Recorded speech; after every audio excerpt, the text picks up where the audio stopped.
गोपी जन वल्लभ गिरिवरधारी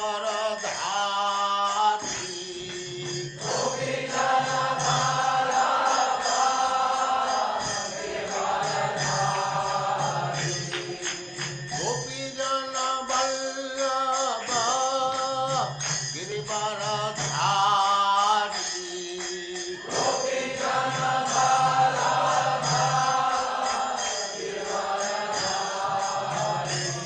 जय राधा माधव कुंज बिहारी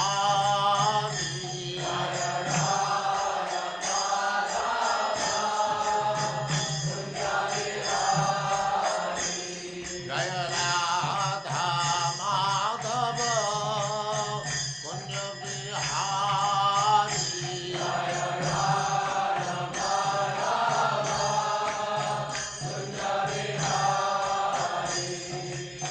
गोपी जन वल्लभ गिरिवरधारी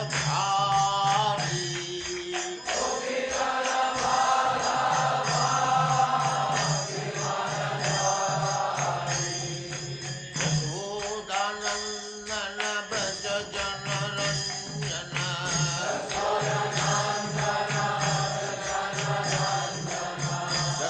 यशोदानंदन व्रज जन रंजन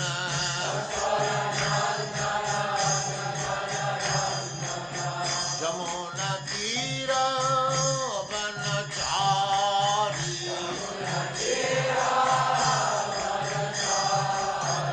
यमुना तीर वनचारी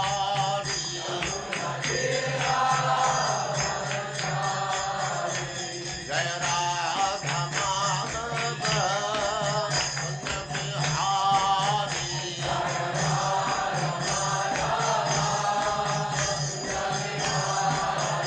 जय राधा माधव कुंज बिहारी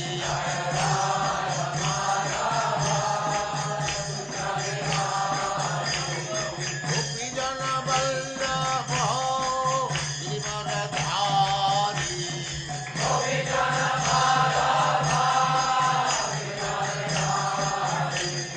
गोपी जन वल्लभ गिरिवरधारी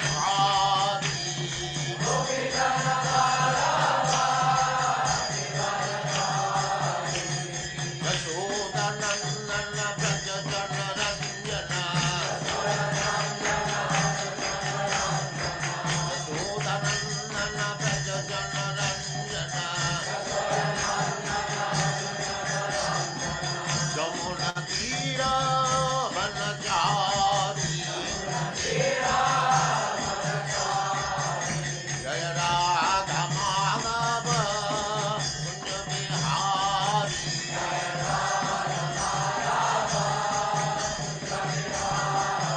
जय राधा माधव कुंज बिहारी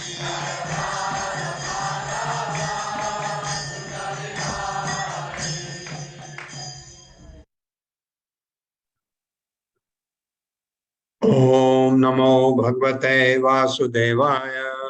ओम नमो भगवते वासुदेवाय। ओम नमो भगवते वासुदेवाय। ओम नमो भगवते वासुदेवाय। ओम नमो भगवते वासुदेवाय। ओम नमो भगवते वासुदेवाय। नारायण नमस्कृत्य नारायणं नमस्कृत्य नरं चैव नरोत्तमं नरं चैव नरोत्तमं देवीं सरस्वतीं व्यासं देवीं सरस्वतीं व्यासं ततो जयमुदीरये। ततो जयमुदीरये। नष्टप्रायेषु भद्रेषु नष्टप्रायेषु भद्रेषु नित्यं भागवत सेवया नित्यं भागवत सेवया भगवते उत्तमा श्लोके भगवते श्लोके भक्तिर्भवति नैष्ठिकी। भक्तिर्भवति नैष्ठिकी। हरे कृष्णा, आप सबका स्वागत है। हरे हरे कृष्ण कृष्ण प्रभु प्रभु जी। जी, कृष्ण दंडवत प्रभु। प्रणाम। दंडवत प्रणाम। हरे कृष्णा। आज नया अध्याय शुरू हो रहा है, इसलिए 5 श्लोक और पढ़ेंगे। ओम नमो भगवते वासुदेवाय। ओम नमो भगवते वासुदेवाय।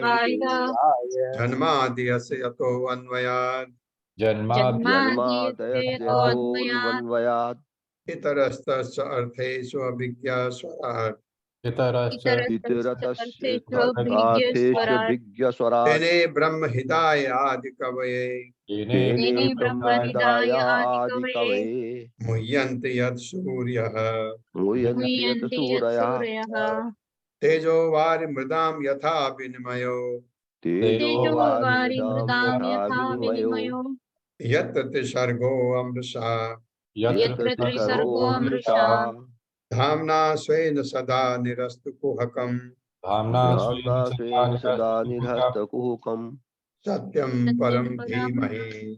सत्यं सत्यं परं धीमहि। दूसरा श्लोक। धर्म प्रोजित कैतवो अत्र धर्म प्रोचित कैत्रवोत्र परमो निर्मत्सराणां सताम् परमो निर्वत्सराणां सताम् वेद्यं वास्तवम् अत्र वस्तु वेद्यं वास्तवमत्र वस्तु शिवदं त्रापत्रयोन्मूलनम् शिवदं त्रापत्रयोन्मूलनम् श्रीमद्भागवते महामुनि कृते श्रीमद्भागवते महामुनिकृते किं वा परैरीश्वरः किं वा परैरीश्वरः सद्यो हृदि अवरुद्धते अत्र सद्यो हृदवरुध्यते अत्र कृतिभिः शुश्रूभिः तत्क्षणात्। कृतिभिः शुश्रूभिः तत्क्षणात्। तीसरा श्लोक। निगम कल्पतरोर्गलितं फलम् निगम कल्पतरोर्गलितं फलम् सुख मुखाद दव संयुक्त सुख मुखाद अमृत दव संयुक्तम् सुखमुखाद अमृतद्रव संयुतम् पिबद भागवतं रसमालयम् पिबत भागवतं रसमालयम् मुहुर्हो रसिका भुवि भावुका। मुहुर्हो रसिका भावुकाः। 1.3.28 एते चांस कला पुंसः एते चांश कलाः पुंसः कृष्णः तु भगवान् स्वयं कृष्णः तु भगवान् स्वयं इंद्रारि व्याकुलं लोकम् इन्द्रादिव्याकुलं लोकम् मृडयन्ति युगे युगे। मृडयन्ति युगे युगे। 1.3.29 जन्म गुह्यं भगवतो गुह्यं भगवतो य एतत् प्रियतो नरः य एतत् प्रयतो नरः सायं प्रातर्गणन् भक्त्या सायं प्रातर्गणन् भक्त्या दुःखग्रामाद् विमुच्यते। दुःखग्रामाद् विमुच्यते। तो आपका स्वागत है हमारे 24वां अध्याय में कर्दम मुनि का वैराग्य। अब कर्दम मुनि घर छोड़ने जा रहे हैं, इसके बारे में। अब क्योंकि देवती का शोक जो था पहले में यही था, जैसे 9 लड़कियां पैदा हो गई, अब उसको लगा कि ये तो गया क्योंकि उसका ये शर्त थी कि जैसे ही ग्रस्त पूरी होगी मैं संन्यास ले लूंगा, क्यों भगवान के परम भक्त थे। तो अब वो देवती उनसे कह रही है मुझे अभय दान दो, मैं कैसे रहूंगी अकेले। तो अब वर्णन आएगा, बहुत सुंदर अध्याय। मैत्रेय उवाच निर्वेदवादिनम् एवं मनोर्दुहितरं मुनिः दयालुः शालिनीम् आह शुक्ल अभिव्याहृतं स्मरन्। मेरे साथ पढ़िए। मैत्रेय उवाच मैत्रेय उवाच निर्वेदवादिनम् एवं निर्वेदवादिनमेवं मनोर्दुहितरं मुनिः मनोरुद्विहितरं मुनिः दयालुः शालिनीम् आह दयालुः शालिनीमाह शुक्ल अभिव्याहृतं स्मरन्। शुक्लाभिविहारतं स्मरन्। शब्दार्थ है मैत्रेय परम साधु मैत्रेय ने उवाच कहा, किसको? विदुर को। निर्वेद वादिनी, वैराग्य से युक्त बातें करने वाली एवं इस प्रकार मनो स्वयं व मनु की दुहितरम पुत्री को मुनि कर्दम ने दयालु दयालु शालिनी प्रशंसा की पात्र आह कहा। शुक्ल भगवान विष्णु द्वारा अभिव्याहृतम कथित स्मरण स्मरण करते हुए, भगवान विष्णु के वचनों का स्मरण करते हुए कर्दम मुनि ने वैराग्यपूर्ण बातें करने वाली वैराग्यपूर्ण बातें अब देवहूति कर रही है कि अब देवहूति कह रही है, ये तो समय जो मैंने बिताया ये तो इंद्र तृप्ति में चला गया, तो मुझे तो आभास ही नहीं रहा। ऐसे ये असर होता है भक्त के साथ रहने का। भगवान विष्णु के वचनों का स्मरण करते हुए कर्दम मुनि ने वैराग्य बातें करने वाली, वैराग्यपूर्ण बातें करने वाली कौन? देवहूति कर रही है। स्वयं मनु की प्रशंसनीय पुत्री देवहूति ने इस प्रकार कहा। मेरे साथ पढ़िए। भगवान विष्णु के भगवान विष्णु के वचनों का स्मरण करते हुए वचनों का स्मरण करते हुए कर्दम मुनि ने कर्दम मुनि ने वैराग्यपूर्ण बातें करने वाली वैराग्यपूर्ण बातें करने वाली स्वयं मनु की मनु की प्रशंसनीय पुत्री प्रशंसनीय पुत्री देवहूति से इस प्रकार कहा। देवहूति से इस प्रकार कहा। रुचिर वाचा, अब ये रुचि का मतलब कर्दमा मुनि। मां खिदो राजपुत्री इत्थम आत्मानं प्रति अनिंदिते, भगवान ते अक्षरो गर्भम अधूरात् संप्रपत्स्यते। मेरे साथ ऋषिरुवाच ऋषिरुवाच मां खिदो राजपुत्री इत्थम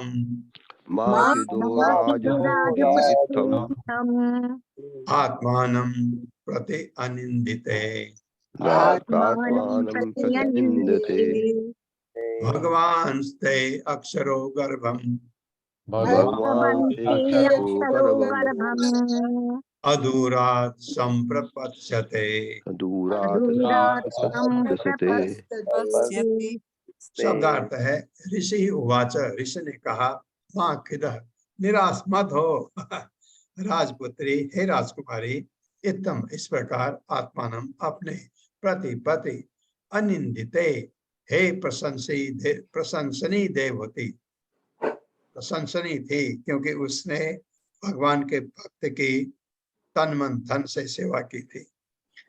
भगवान श्री भगवान ते तुम्हारे अक्षर अविनाशी गर्भम गर्भ में अधूरा देर के बिना शीघ्र संप्रपच्यते प्रवेश करेंगे, तुम्हारे गर्भ में भगवान प्रवेश करेंगे। ये कर्दम मुनि को तो पता था, आपको हमको भी पता है, देवहूति को नहीं पता था। देखिए मुनि ने कहा, हे राजकुमारी, तुम अपने आप से निराश न हो, तुम निसंदेह प्रशंसनीय हो। अविनाशी पूर्ण पुरुषोत्तम भगवान शीघ्र ही पुत्र रूप में तुम्हारे गर्भ में प्रवेश करेंगे। मेरे साथ पढ़िए। मुनि ने कहा, हे राजकुमारी, तुम अपने आप से निराश न हो, तुम निसंदेह प्रशंसनीय हो। अविनाशी पूर्ण पुरुषोत्तम भगवान शीघ्र ही पुत्र रूप में तुम्हारे गर्भ में प्रवेश करेंगे। तात्पर्य माता जी। हरे कृष्ण। पल्लवी माता जी। हरे कृष्ण माता जी। हरे कृष्ण प्रभु जी। तात्पर्य श्रील प्रभुपाद जी द्वारा। श्रील प्रभुपाद की जय। कर्दम मुनि ने अपनी पत्नी को यह सोचकर कि वह कितनी अभागी है दुखी न रहने के लिए प्रेरणा दी, क्योंकि पूर्ण पुरुषोत्तम भगवान उसके शरीर से अवतार रूप में प्रकट होने जा रहे थे। हरे कृष्ण। ये हालांकि ये कहानी आपने पूरी सुनी है। जब स्वयं मनु आए थे अपनी पुत्री और अपनी पत्नी शत्रुपा के साथ, तो इन्होंने कहा कि इतनी अच्छी सुंदर लड़की, इतनी गुणवान, कौन कौन इसको मना करेगा शादी के लिए। मैं इसके न तो ये किसी लड़के को चाहती है, न इसकी शादी हुई है, इसलिए हम दोनों की शादी हो सकती है, आप इसकी तैयारी कर सकते हैं। लेकिन मेरी एक शर्त है कि मैं गृहस्थ में ज्यादा लंबा रहने वाला नहीं हूँ। ये तो स्वयं मनु ने अपने पुत्री और पति पत्नी की तरफ देखा उनकी हाँ है, उन्होंने कहा मंजूर है, तो पुत्री को अर्पित कर दिया। उस समय बहुत सारे माताओं को इवनिंग क्लास में जो मैं लेता हूँ, उनको ये अच्छा नहीं लगा। वास्तव में किसी भी लड़की के लिए पति अगर जल्दी संन्यास ले ले, घर छोड़ दे, तो वो बहुत दुख की बात होती है, वो अकेले हो जाती है, ये है। लेकिन आप समझते हैं, आप भगवत गीता भागवतम पढ़ रहे हैं, आप समझ सकते हैं भक्त के साथ रहने का 1 साल भी मौका मिले क्या बुरा है, बहुत ही अच्छा है। ये हालांकि यहाँ एक पति पत्नी के रूप में थे, लेकिन एक महान भक्त की पत्नी भक्त न बने, ये कैसे हो सकता है। ये मैंने तब सोचा था ऐसा, तो जब पहली बार पढ़ा था तब, तो ये कैसे हो सकता, ये अटपटा मुझे भी लगा था। लेकिन मेरे दिमाग में एक चीज थी, इतने महान भक्त कर्दमा मुनि, जिसके लिए भगवान खुद दर्शन देने आए उसको, इसका मतलब उनकी भक्ति किस लेवल की होगी आप समझ सकते हैं। तो ये मुझे ये लगता था कि ये भी एक भक्ति में बहुत आगे बढ़ जाएंगी देवभूति भी, क्योंकि देवभूति ने अपने मन में बसा लिया था कर्दमा मुनि को। नारद मुनि ने, और नारद मुनि तो जिसको बात करते हैं वो उनकी बात मान लेते हैं। तो नारद ने कहा तुम्हारे लिए वही ठीक है, बिल्कुल तुम्हारे लायक है। तो उसके बारे में सुन के कर्दमा मुनि उसको पति के रूप में वो पहले बिठा चुके थे, इसलिए पिता जो है आकर के अर्पित कर गए। अभी यहाँ पर अपनी पत्नी को कहा, यह सोचकर कि वो कितनी अभागी है, मतलब मैं जा रहा हूँ, उससे कहा दुखी न हो। ये प्रेरणा दी, क्योंकि पूर्ण पुरुषोत्तम भगवान उसके शरीर से अब अवतार रूप में प्रकट होने जा रहे हैं। कपिल मुनि, भगवान कपिल, जिन्होंने सांख्य योग दर्शन दिया था, प्रकट होने जा रहे हैं। ये इनके लिए बहुत एक क्या कहते हैं, वही वो चाह रही थी, वो तो पुत्र चाह रही थी, यहाँ तो भगवान आ गए पुत्र रूप में। और उसके बाद क्या क्या होता है, पुत्र को अपना गुरु बना लेती हैं, और बिल्कुल वो ग्रस्त गया, अब बिल्कुल भगवान की भक्ति में रत हो जाते हैं देवती। धृतवत्रासि भद्रम ते दमेन नियमेन च तपो द्रवण दानेश्च श्रद्धया च ईश्वरम भज। मेरे साथ पढ़िए। धृतवत्रासि भद्रम ते धृतवत्रासि भद्रं ते दमेन नियमेन च दमेन नियमेन च तपो द्रवण दानेश्च तपोद्रवणदानेश्च श्रद्धया च ईश्वरं भज। श्रद्धया च ईश्वरं भज। धृतवत्रा असि, तुमने पवित्र व्रत ले रखा है। भद्रम ते, ईश्वर तुम्हारा कल्याण करे। दमेन, इंद्रियों को बस में करके।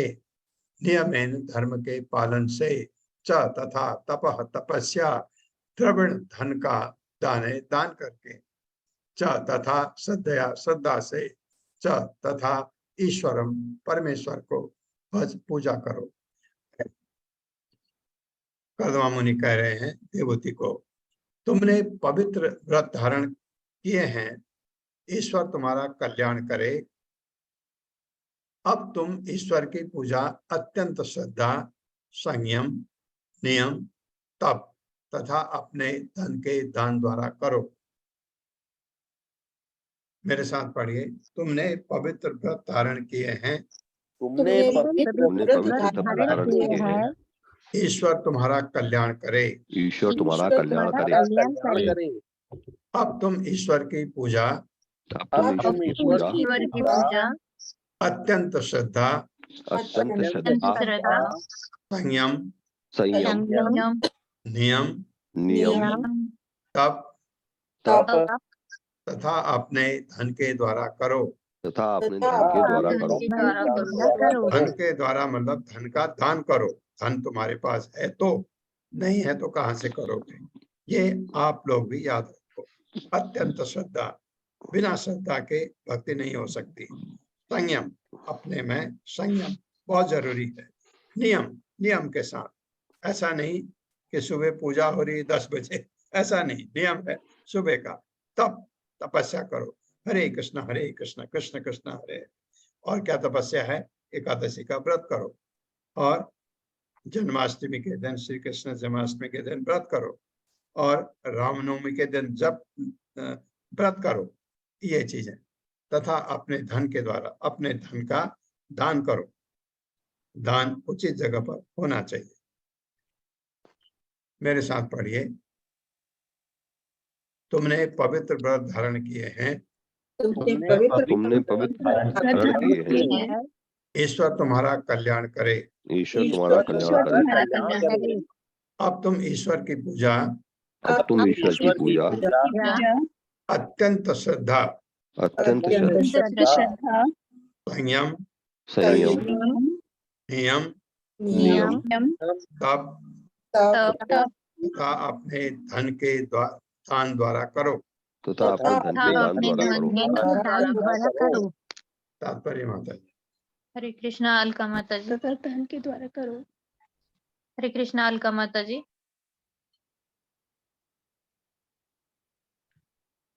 अलका माता जी। हरे कृष्ण। जी माता। हरे कृष्ण। तात्पर्य श्रील प्रभुपाद जी के द्वारा। श्रील प्रभुपाद जी की जय। भगवान की कृपा प्राप्त करके अथवा आत्मिक दृष्टि से आगे बढ़ने के लिए मनुष्य को चाहिए कि आगे बताई गई विधि से आत्म संयम रखे, इंद्रिय तृप्ति पर संयम रखे तथा धार्मिक सिद्धांतों की विधियों एवं नियमों का पालन करे। स्वयं एवं तपस्या तथा संपत्ति का त्याग किए बिना मनुष्य को भगवत कृपा प्राप्त नहीं हो सकती। कर्दम मुनि ने अपनी पत्नी को उपदेश दिया, तुम्हें धार्मिक नियमों का पालन करते हुए दान देकर तपस्या पूर्वक भक्ति में तत्पर होना होगा, तभी परमेश्वर तुम पर प्रसन्न होंगे और तुम्हारे पुत्र के रूप में अवतरित होंगे। हरे कृष्णा। दंडवत प्रणाम। हरे कृष्ण। बहुत बहुत अच्छी चीज याद रखिए। संयम, अपने पर कंट्रोल बहुत जरूरी है, एवं तपस्या। तपस्या हमको जो बताई है, क्योंकि हम क्या फॉलो कर रहे हैं, चैतन्य महाप्रभु का दिया हुआ जो बताया है, उसमें क्या है? तपस्या में ज्यादा नहीं, आप खाली एकादशी का व्रत करें। और भी जो गुरु लोग हैं, इनका तो आपको पता लगे जब आप दीक्षा ले लेते हैं, उसके बाद आपको पता लगता है कि जो हमारे गुरु हैं, प्रभुपाद हैं, प्रभुपाद का अपीयरेंस डे के दिन हमारा पूरा व्रत होता है, उनका डिसअपीयरेंस के दिन हमारा आधा दिन का व्रत होता है, उनके गुरु के अपीयरेंस डे पर हमारा व्रत होता है, आधा दिन का होता है। फिर वो हैं पांच लोगों का आधे दिन का, लेकिन वो दीक्षा लेने के बाद अभी आप एकादशी का व्रत करते हैं और श्री कृष्ण जन्माष्टमी आते हैं, पूरा व्रत करते हैं उसमें। और प्रावधान भी है, अगर आपको कोई बीमारी है, दवाई लेना है, तो आप कुछ ले करके ले, जैसे केला ऐसा फल है जो अगर आपने 2 केले खा लिए, आपका ब्रेकफास्ट हो गया। केले में पूरा काफी कुछ होता है, तो उसके बाद आप दवाई ले सकते हैं, और वैसे भी आप दूध दे सकते हैं, दही ले सकते हैं। ये तपस्या है, कोई कठिन नहीं है आपके लिए। संपत्ति का त्याग किए बिना, बिल्कुल संपत्ति से ज्यादा चिपकना नहीं है। त्याग करने का मतलब है उससे अटैचमेंट नहीं होना चाहिए। और अगर आपकी संपत्ति भगवान की किसी सेवा में लग सकती है, अवश्य करिए। जितना भी मैं समझ सकता हूँ, क्योंकि भौतिक जगत में जब हम होते हैं, हमको अगर कोई कहे कि ये आप दान दे सकते हो, हम कह अरे बड़ी मुश्किल से तो कमाया है, कैसे दे सकते हैं, ऐसा मन करता है, क्योंकि हम भगवान की भक्ति में अभी लगे नहीं। और क्योंकि जो भी आपके पास है, आप सच में सोचे वो भगवान का है, हमारा तो है ही नहीं। ये आपको जब भक्ति में आगे बढ़ते हैं तो इसका अनुभव होता है, ये मेरा तो है ही नहीं, मेरे जैसा कोई और भी था, उसके पास नहीं है, मेरे पास है, उन्होंने दिया है, तो उनके लिए मैं क्यों ना इसको दूं। ऐसा इस चीज का त्याग के बिना मनुष्य को भगवत किताब कृपा प्राप्त नहीं हो सकती। ये चीजें बहुत जरूरी है। संयम सबसे बड़ा, इंद्रियों पर कंट्रोल बहुत जरूरी, और तपस्या आप करते हैं, और संपत्ति से अटैचमेंट नहीं, वो हमारे दुखों का कारण है। कर्दम मुनि ने अपनी पत्नी को उपदेश दिया, तुम्हें धार्मिक नियम का पालन करते हुए दान देकर। अब कर्दम मुनि की पत्नी दान कहाँ से देगी, उसके पास तो कुछ है ही नहीं, क्योंकि वो तो मुनि की पत्नी है, उनके यहाँ तो खाना पीना भी आता होगा कहीं से, क्योंकि इन ऋषि मुनियों को तो राजा के यहाँ से ऐसे आता होगा, या कहीं से भी, जैसे भी वो खाते होंगे। लेकिन उसके पास कुछ चीजें हैं जो उसकी माँ ने उसको गिफ्ट किए थे शादी के टाइम पर, वो दे सकती है। उसके पास कुछ जेवरात हैं जो माँ ने दिए थे उसको, उसको दान दे सकती है, क्योंकि अब तो उसको जरूरत नहीं हो, तो भगवान की भक्ति में लग रही है, तो भक्ति में शुरुआत में ये चीजें बड़ी जरूरी है। स्वतया आराधितः शुक्लो वितन्वन् मामकं यशः चेताते हृदय ग्रंथिम औदर्यो ब्रह्म भावनः। मेरे साथ पढ़िए। स्वतया आराधितः शुक्लो स्वस्वयाराधितः शुक्लो वितन्वन् मामकं यशः वितन्वन्मामकं यशः हेताते हृदय ग्रंथिम हृदयग्रन्थिम् औदर्यो ब्रह्म भावनः। औदर्यो ब्रह्मभावनः।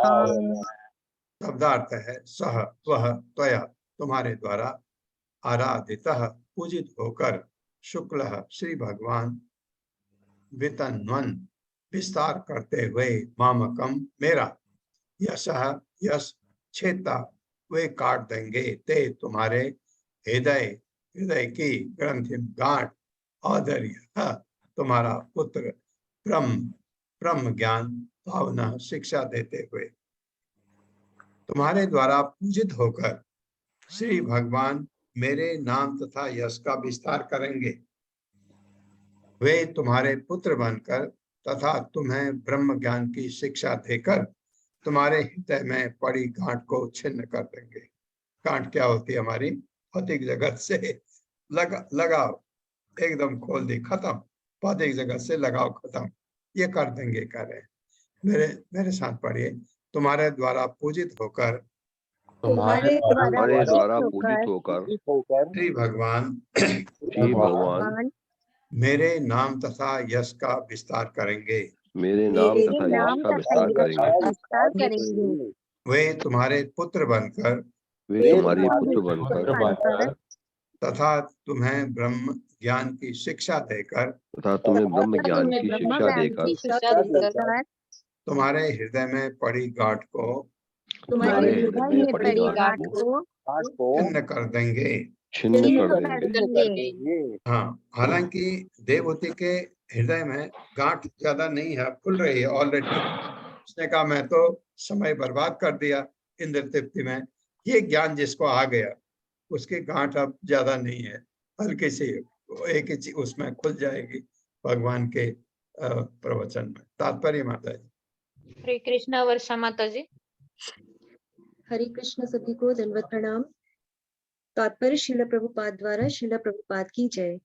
जब पूर्ण पुरुषोत्तम भगवान सब लोगों के लाभ के लिए आध्यात्मिक ज्ञान का प्रसार करने हेतु आते हैं, तो वे सामान्य रूप में किसी भक्ति की सेवा से प्रसन्न होकर उसके पुत्र रूप में अवतरित होते हैं। पूर्ण पुरुषोत्तम भगवान सबके पिता हैं, अतः उनका कोई पिता नहीं है, किंतु अपनी अचिंत्य शक्ति से वे कुछ भक्तों को अपने माता पिता के रूप में तथा कुछ भक्तों को अपने वंशज के रूप में स्वीकार करते हैं। यहाँ पर कहा गया है कि आध्यात्मिक ज्ञान से हृदय की गांठ का छेदन हो जाता है।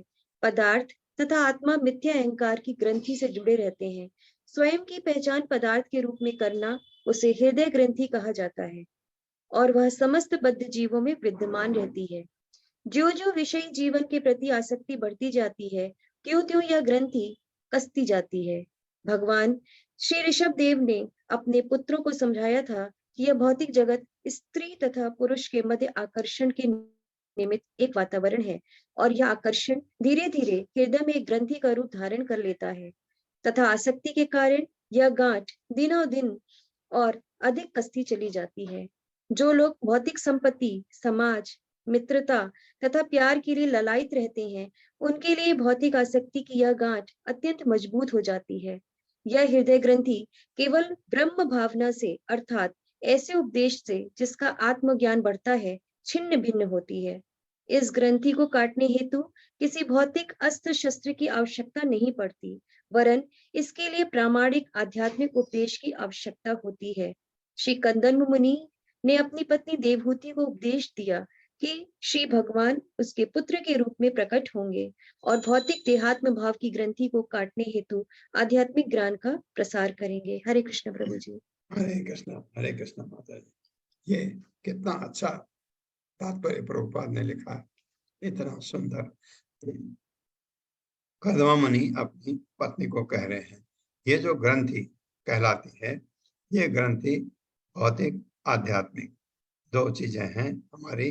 इसमें जब हमारा भौतिक चीजों से लगाव बढ़ता है, ग्रंथि बहुत कस जाती है, और जब अध्यात्म की तरफ मन होता है, ग्रंथि थोड़ा लूज हो जाती है।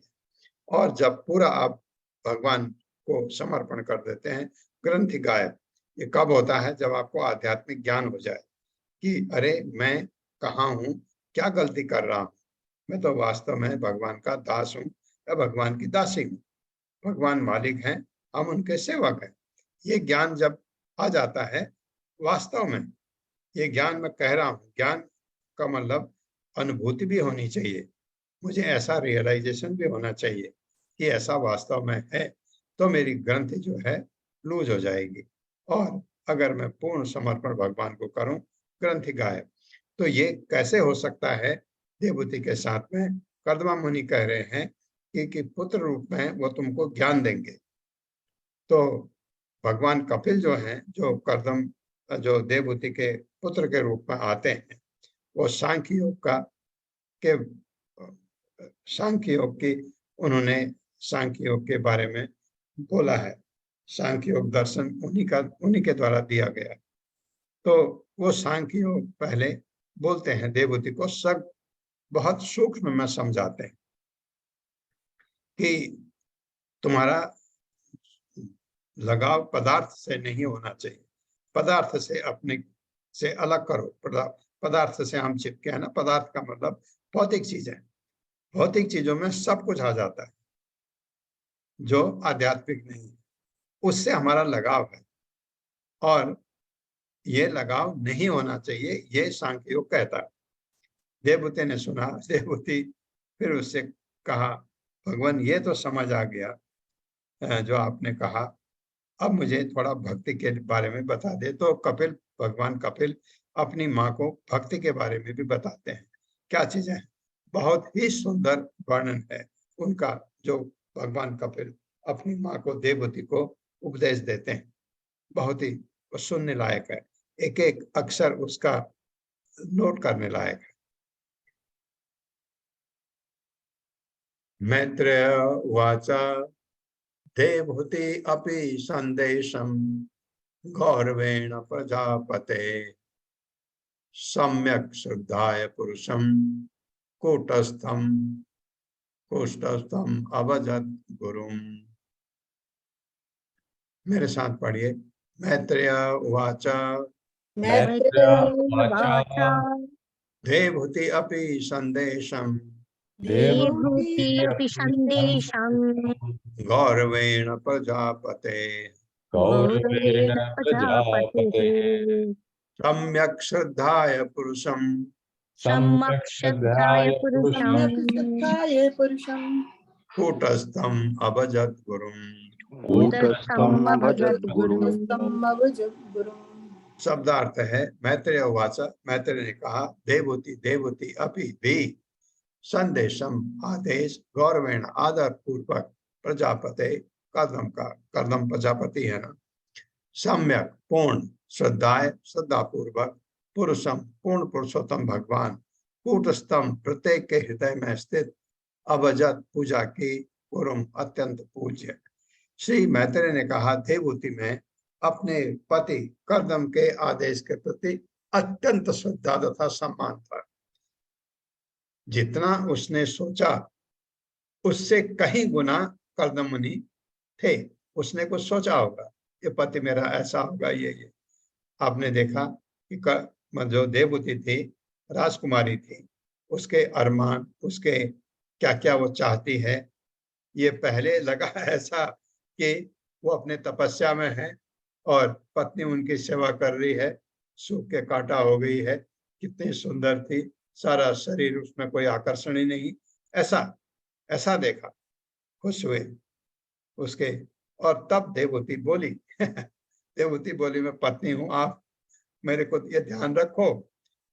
समझ गए कर्दम मुनि। आकाश महल पैदा किया, 1000 दासियां, कहाँ कहाँ उसको घुमाया पूरा उसको, और उसके बाद उसको 9 पुत्रियां दे दी देवहूति को। तब देवहूति कहती है, अरे पुत्रियां तो शादी करके निकल जाएंगी, मैं अकेले, मुझे अभयदान दो, मतलब मुझे एक पुत्र दो, क्योंकि माँ की देखभाल के लिए पुत्र बुढ़ापे में, ऐसा कहा जाता है शास्त्रों के अनुसार। बचपन में बाप का संरक्षण होता है लड़की को, और फिर शादी के बाद पति का संरक्षण होता है, और बुढ़ापे में बेटा उसका देखभाल करता है माँ की। तो ये शास्त्र कहता है, शास्त्र के हिसाब से इसलिए लड़की की शादी होनी चाहिए, क्योंकि संरक्षण लड़की को चाहिए होता है। तो ये कहाँ कैसा उसने सोचा और पति कैसा मिल गया।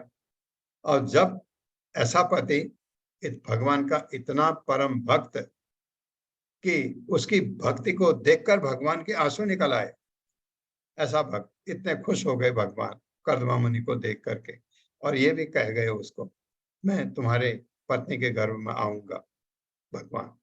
तो ये सम्मान। और उसका अब जब उसने देखा कि पति ने उसके लिए क्या क्या कर दिया, उसका सम्मान तो पहले से ही था कि इतना महान भक्त था कर्दम मुनि, लेकिन उसके बाद जो उसने पत्नी के सारे सुख जो भी चाहिए थे भौतिक, सब करा दिए, तो पत्नी तो कायल हो गई उसको देख करके। अब जब उसको ख्याल आया, अरे अब तो ये जाने वाला है, क्योंकि बच्चे पैदा हो गए, तो उसने अभय दान के लिए, तो कर्दम मुनि जब कर्दम मुनि ने ऐसा बोला तो गदगद हो गई। तो इसलिए वो ये जो शब्द लिखे हैं इसमें, मेरे साथ पढ़िए। श्री मैत्रेय ने कहा, श्री मैत्रेय ने कहा, देवहूति में अपने पति देवहूति में अपने पति कर्दम के आदेश के प्रति कर्दम के आदेश के प्रति अत्यंत श्रद्धा तथा सम्मान था, अत्यंत श्रद्धा तथा सम्मान था, क्योंकि वे ब्रह्मांड में मनुष्यों के उत्पन्न करने वाले प्रजापतियों में से एक थे। ये तो बात थी, क्योंकि प्रजापति थे, इसलिए ब्रह्मा जी ने कहा बेटा संतानोत्पत्ति करो, तो ये किया उन्होंने। अब हे मुनि, हे मुनि, इस प्रकार वह इस प्रकार वह ब्रह्मांड के स्वामी, ब्रह्मांड के ब्रह्मांड स्वामी, के स्वामी, स्वामी घट घट के वासी घट घट के घट वासी, घट वासी, श्री भगवान की पूजा करने लगी। श्री भगवान की श्री पूजा भगवान करने की लगी। पूजा करने करने लगी। हाँ, अब वो पहले तो पति करते थे, अब नियमित रूप से देवहूति भगवान की पूजा में लग गई। यहाँ पर हे मुनि, ये विदुर को मुनि क्यों कह रहे हैं मैत्रेय पता नहीं, तो ऐसे ये वर्णन हुआ। तात्पर्य माता जी। हरे कृष्णा। सरिता तानपुरे माता जी। हरे कृष्णा माता जी, दंडवत प्रणाम प्रभु जी। तात्पर्य श्रील प्रभुपाद द्वारा, श्रील प्रभुपाद की जय। यह आत्मबोध की प्रक्रिया है। मनुष्य को प्रामाणिक गुरु से उपदेश ग्रहण करना पड़ता है। कर्दम मुनि देवहूति के पति थे, किंतु आत्मसिद्धि कैसे प्राप्त की जाए, इसका उपदेश करने के कारण स्वाभाविक रूप से एक गुरु भी थे। ऐसे अनेक उदाहरण विद्यमान है जहाँ पति गुरु बन जाता है। शिव जी भी अपने प्रियतमा पार्वती के गुरु थे। पति को इतना ज्ञानी होना चाहिए कि वह कृष्ण भावनामृत में प्रबुद्ध करने में अपनी पत्नी को गुरु बन सके। सामान्यतया एक स्त्री पुरुष की अपेक्षा कम बुद्धिमान होती है, अतः यदि पति बुद्धिमान होता है तो स्त्री को अपनी आध्यात्मिक उन्नति के लिए अच्छा अवसर प्राप्त होता है। यहाँ पर स्पष्ट कहा गया है कि मनुष्य को अत्यंत श्रद्धापूर्वक सम्यक श्रद्धा गुरु से ज्ञान प्राप्त करना चाहिए और अत्यंत श्रद्धापूर्वक सेवा करनी चाहिए, चाहे मुक्त हो या बद्ध हो। उसे चाहिए कि गुरु के उपदेशों का श्रद्धापूर्वक पालन करे। यह भी कहा गया है कि ईश्वर सबों के हृदय में स्थित है, किसी को भी उन्हें बाहर ढूंढने की आवश्यकता नहीं है, वे तो वही हैं। मनुष्य को केवल श्रद्धापूर्वक गुरु के उपदेश अनुसार पूजा में ध्यान लगाना चाहिए, इससे सारे प्रयास सफल हो जाएंगे। यह भी स्पष्ट है कि पूर्ण पुरुषोत्तम भगवान सामान्य बालक की तरह प्रकट नहीं होते, वे यावत रूप में प्रकट होते हैं। जैसे कि भगवत गीता में कहा गया है कि वे अपनी आत्म माया से प्रकट होते हैं। तो वे कब प्रकट होते हैं? जब वे भक्त की पूजा से प्रसन्न होते हैं, तब भक्त प्रार्थना कर सकता है कि वे उसके पुत्र के रूप में जन्म ले। भगवान प्रत्येक हृदय में पहले से ही आसीन है, अतः यदि भगवान किसी भक्त के शरीर में प्रकट होते हैं तो इसका यह अर्थ नहीं होना चाहिए कि अमुक स्त्री उनकी माता हो गई। वे तो सदैव विद्यमान रहते हैं और अपनी भक्त को प्रसन्न करने के लिए उसके पुत्र रूप में प्रकट होते हैं। हरे कृष्ण। धन्यवाद प्रभु जी, दंडवत प्रणाम। हरे कृष्ण माता जी। प्रकट हो सकते हैं भगवान, ये जो बताया गया है, ये भगवान के कोई माँ बाप ऐसा नहीं होते हैं, लेकिन भक्त के लिए भगवान ये आ सकते हैं, या के पिता के रूप में, पुत्र के रूप में, सखा के रूप में, प्रियतमा के रूप में और स्वामी के रूप में, ऐसे भगवान आ सकते हैं। और भगवान कृष्ण के लिए ये पर्टिकुलरली है, वो ऐसे आ सकते हैं। इसमें एक सेंटेंस है जिसमें बहुत सारी माताओं को बड़ा ऑब्जेक्शन होता है कि प्रभुपाद ने लिखा है सामान्यतया एक स्त्री पुरुष के अपेक्षा कम बुद्धिमान होती है। ऐसा एक्चुअली है नहीं, तब होता था, बिल्कुल तब पहले ऐसा होता था। ऐसा क्यों होता था? क्योंकि स्त्रियों को ये पढ़ाई वगैरह का मौका कम होता था लड़कों की अपेक्षा। जो जितना ज्यादा एक्सपोज होगा पढ़ने वगैरह में, वो आगे बढ़ेगा। लड़कियां घर संभालती थी, वो गृहिणी होती थी, घर संभालती थी, उनको भी एक लेवल तक पढ़ा। उसके बाद उनका जो अपना आर्ट है, घर संभालना इतना बड़ा आर्ट है, उसके सामने तो जो पति नौकरी करते हैं वो कुछ भी नहीं। घर को संभालना इतना बड़ा काम है, इतना बड़ा काम है। घर को संभालना, पत्नी घर संभालती है, बच्चों को संभालती है, पति को संभालती है, पति के माँ बाप को संभालती है, अपने माँ बाप को फिर भी संभालती है जबकि माँ बाप के साथ नहीं है। और आपको बताता हूँ, और अपने रिश्तेदारों को, और ये सब चीजें पत्नी संभालती है। इतना, इसलिए औरतों का दिमाग मल्टी डायरेक्शनल होता है, सब तरफ उनका दिमाग हमेशा काम करता रहता है, जबकि पुरुष का दिमाग एक तरफा होता है। वो एक चीज करेगा, उसको दो चीज, तीन चार चीज दे दो, कंफ्यूज हो जाता है। ये बात बिल्कुल पक्की है। तो क्योंकि उनका एक्सपोजर, ये जो लिखा है कम बुद्धिमान होते हैं अक्सर, इसलिए है। ये कोई उनके, क्योंकि ये इसलिए मैंने इस पर, क्योंकि मेरे इवनिंग क्लास में एक माता जी का बहुत ऑब्जेक्शन था इसके ऊपर। ये ऑब्जेक्शन ऐसा होता है, आपने देखा है कुछ एरिया में लोग पढ़े लिखे नहीं हैं, वो बुद्धिमान नहीं होते क्योंकि वो ज्यादा पढ़े नहीं। अगर उनको आप मौका दें, जैसे आपके एरिया मैंने देखा, कुछ एरिया में लोग बहुत इंटेलिजेंट होते हैं। क्यों? क्योंकि उनके यहाँ शिक्षा बहुत पहले से शुरू हो जाती है। जैसे आप देखेंगे भारतवर्ष में, आप देखेंगे मद्रास को लीजिए, मद्रास में शिक्षा बहुत पहले शुरू हो गई थी।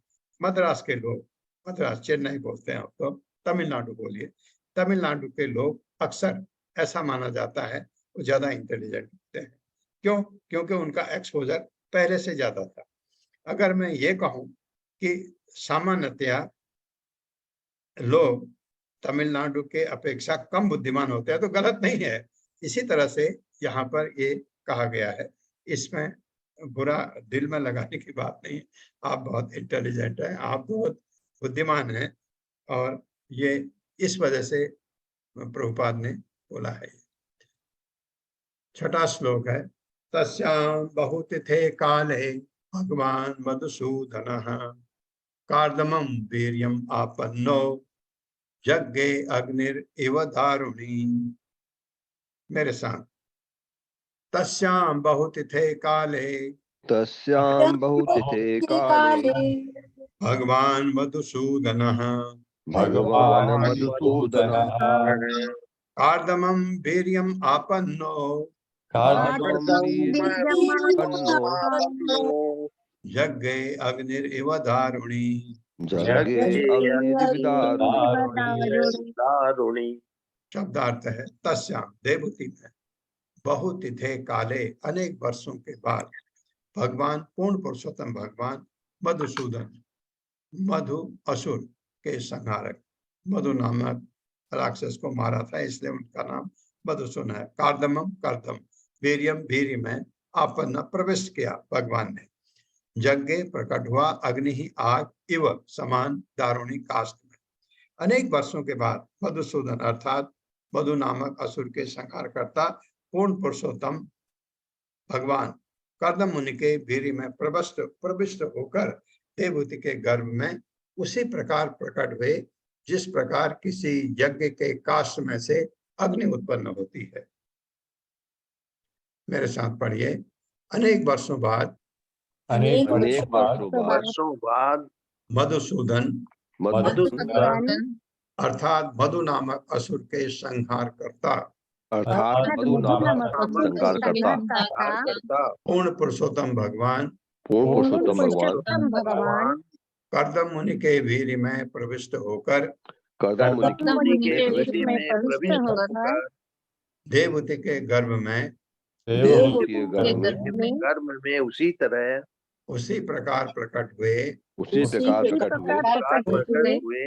जिस प्रकार किसी यज्ञ के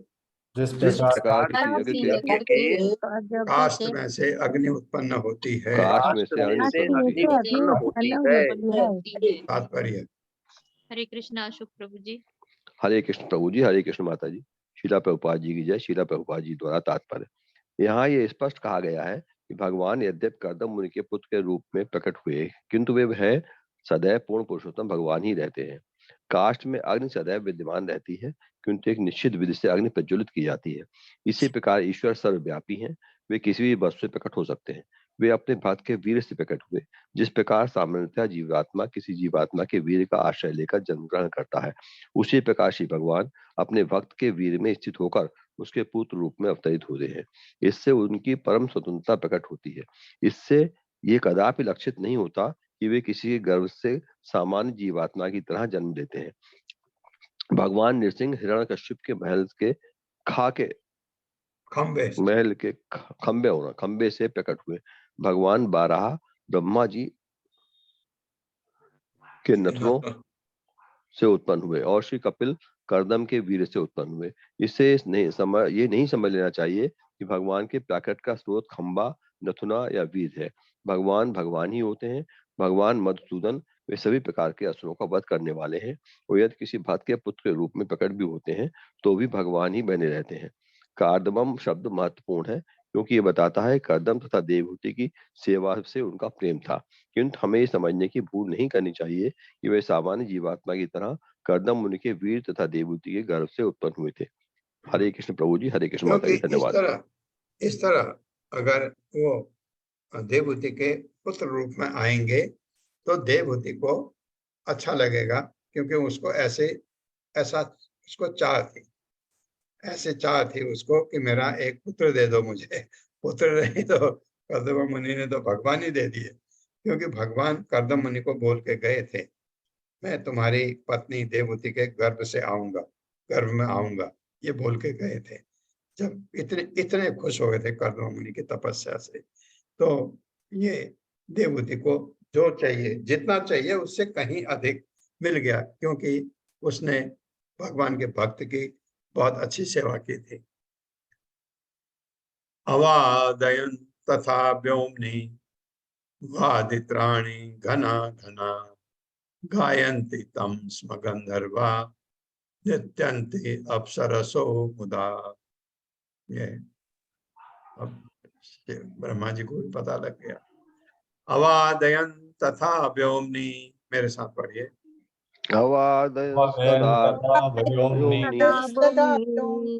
वादित्राणि घना घना वादित्राणि घना घना गायन्ति तं स्म गंधर्वा गायन्ति तं स्म गंधर्वा नृत्यन्ति अप्सरसो मुदा। नृत्यन्ति अप्सरसो मुदा। अवादयन, बजाते हुए, तथा उस समय व्योमनि, आकाश में, वादित्राणि, वाद्य यंत्र बाजे, घना घना बादल, गायन्ति, गाने लगे, तम, उसको, स्म, निश्चय ही, गंधर्वा, गंधर्व गण, नृत्यन्ति, नाचने लगे, अप्सरसः, अप्सराएं, खुदा, आनंदित होकर। पृथ्वी पर अपने अवतरित होते समय आकाश में देवताओं ने वाद्य यंत्रों के रूप में जल बरसाने वाले मेघों से वाद्य संगीत की सी ध्वनियां बजाई। स्वर्गिक गवैये गंधर्व गण भगवान की महिमा का गान करने लगे और अप्सराओं के नाम से प्रसिद्ध स्वर्गिक नर्तकियां आनंद विभोर होकर नाचने लगी। जब भगवान उसके गर्भ में गए तो उनको पता लग गया, ब्रह्मा जी को भी पता होगा अवश्य। मेरे साथ पढ़िए। पृथ्वी पर उनके अवतरित होते समय आकाश में देवताओं ने वाद्य यंत्रों के रूप में जल बरसाने वाले मेघों से वाद्य संगीत की सी ध्वनियां बजाई। हाँ, बारिश होती है, वो भी एक ध्वनि होती है, बड़ी अच्छी लगती है। ऐसे स्वर्गिक गवैये गंधर्व गण भगवान की महिमा का गान करने लगे और अप्सराओं के नाम से प्रसिद्ध स्वर्गिक नर्तकियां आनंद विभोर होकर नाचने लगी।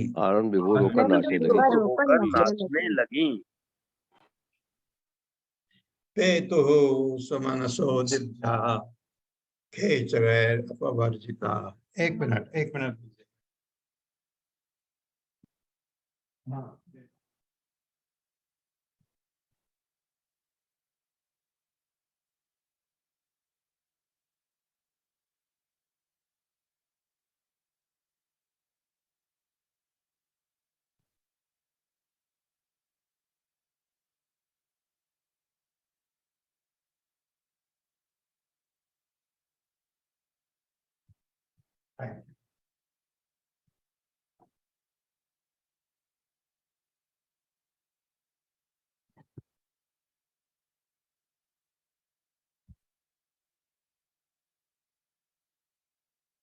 पेतुः सुमनसो दिव्या खेचरैर अपवर्जिता प्रसेदुश्च दिशः सर्वा अंभांसि च मनांसि च। मेरे साथ। पेतुः सुमनसो दिव्या पेतुः सुमनसो दिव्यः खेचरैर अपवर्जिता खेचरैरपवर्जिता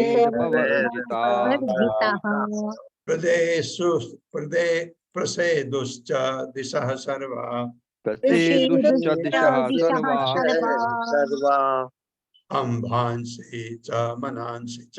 अंभांसि च मनांसि च। शब्दार्थ है पेतुः गिरे यानी बरसे, सुमनसः फूल, दिव्या सुंदर, खेचरे आकाश चारी देवताओं द्वारा, अपवर्जिता गिराए गए, प्रसेदु संतुष्ट हुआ, च तथा दिशा दिशाएं, सर्वा सभी, अंभान से ही जल, च तथा मनांसी मन, च यथा। भगवान के प्राकट्य के समय आकाश में मुक्त रूप से विचरण करने वाले देवताओं ने फूल बरसाए। सभी दिशाएं, सभी सागर तथा समूह के मन परम प्रसन्न हुए। मेरे साथ। भगवान के प्राकट्य के समय भगवान के प्राकट्य के समय आकाश में मुक्त रूप से विचरण करने वाले देवताओं ने फूल बरसाए। सभी दिशाएं, सभी सागर तथा सबों ने मन परम प्रसन्न हुए। सभी के मन परम प्रसन्न हुए। तात्पर्य माता जी। हरे कृष्णा। लवलीन कोहली माता जी। लवलीन माता जी हरे कृष्णा। सुषमा बत्रा माता जी हरे कृष्णा। हरे कृष्ण माता जी। प्रभु जी हरे कृष्णा, दंडवत प्रणाम। प्रभुपाद जी की जय। प्रभुपाद जी के द्वारा यहाँ ये ज्ञात होता है कि आकाश में ऐसी जीवात्माएं हैं जो बिना रोक टोक के वायु में विचरण कर सकती हैं। यद्यपि हम लोग अंतरिक्ष में यात्रा कर सकते हैं, पर अनेक प्रकार के व्यवधान आते हैं, किंतु देवताओं के लिए ये व्यवधान नहीं है। श्रीमद् भागवत से हमें पता चलता है कि सिद्ध लोक के वासी एक लोक से दूसरे लोक की यात्रा बिना किसी व्यवधान के कर सकते हैं। जब कर्दम मुनि के पुत्र श्री कपिल जी का जन्म हुआ तो उन्होंने पृथ्वी पर पुष्प वर्षा की। हरे कृष्ण प्रभु जी। हरे कृष्ण माता जी। बहुत बहुत धन्यवाद। हरे कृष्णा। ये हुआ सब। ओम अज्ञान तिमिरांधस्य ज्ञानांजन शलाकया अक्षरोन्मितमेन तस्मै श्री गुरुवे नमः। नमो विष्णुपादाय कृष्णप्रस्थाय भूतले श्रीमते भक्तिवेदांत स्वामिनिति नामिने। नमस्ते सारस्वती देवे गौरवाणी प्रचारिणे निर्विशेष शून्यवादी पाश्चात्य देशतारिणे। जय हो श्री कृष्ण चैतन्य प्रभु नित्यानंद श्री अद्वैत गदाधर शिवासादि गौर भक्तवृंद। हरे कृष्णा कृष्ण कृष्णा हरे हरे, हरे राम राम राम हरे हरे। हरे कृष्णा।